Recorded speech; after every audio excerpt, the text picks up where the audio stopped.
Hey there, my fellow lunatics, and welcome to Dakon's Madhouse.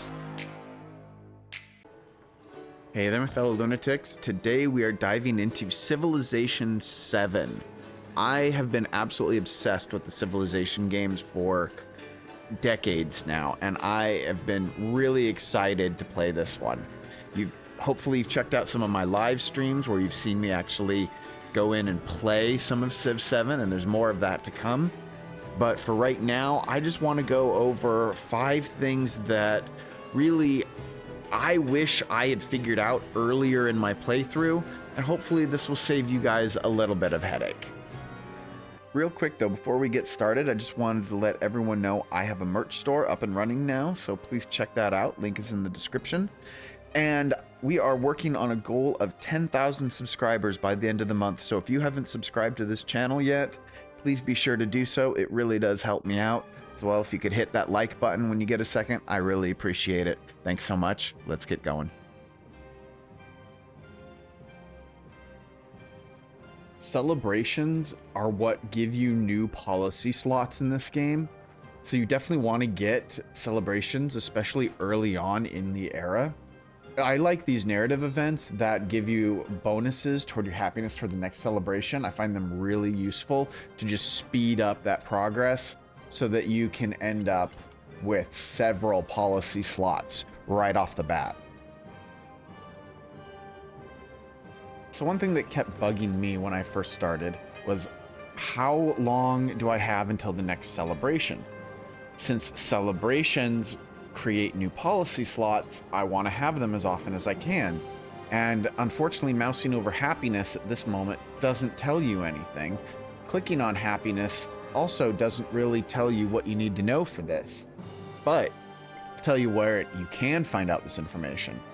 If you click on your social policies and then you click on overview, right here is your happiness information. It tells you how much you're getting per turn, which you're already seen, and it tells you how long you have until your next celebration.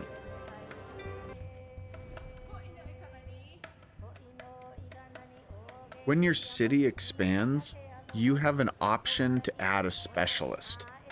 This was something that was not very clear to me at first and took me a minute to figure out, probably because I can't read. But either one of these blue tiles here allow me to place a specialist. So rather than growing the city bigger by clicking on one of the green tiles, I instead click on one of the blue tiles and add a specialist to my empire. As you can see, it doesn't work in a town, it only works in a city. There's no option for me to add a specialist here. It won't let me.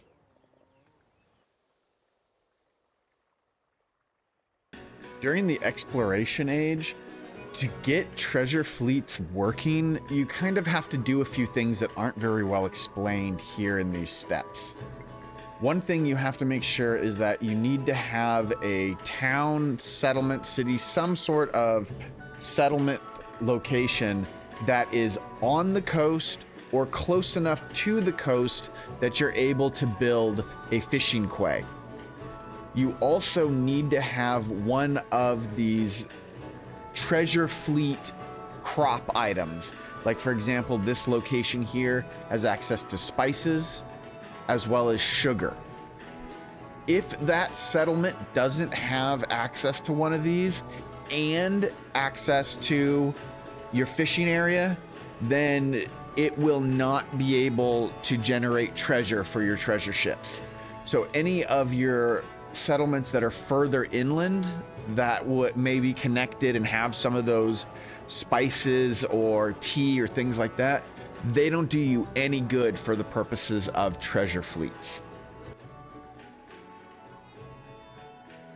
When converting settlements over to your religion, you need to do it twice.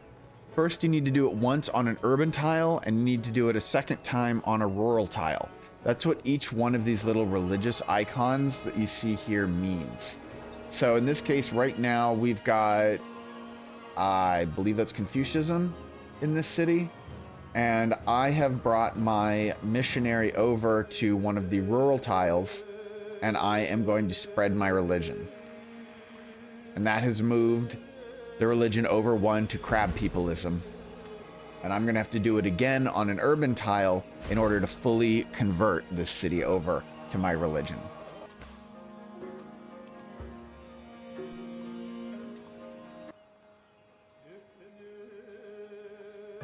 When an age ends, all military units that you have that are not part of an army or inside the walls of one of your cities or towns will end up getting deleted.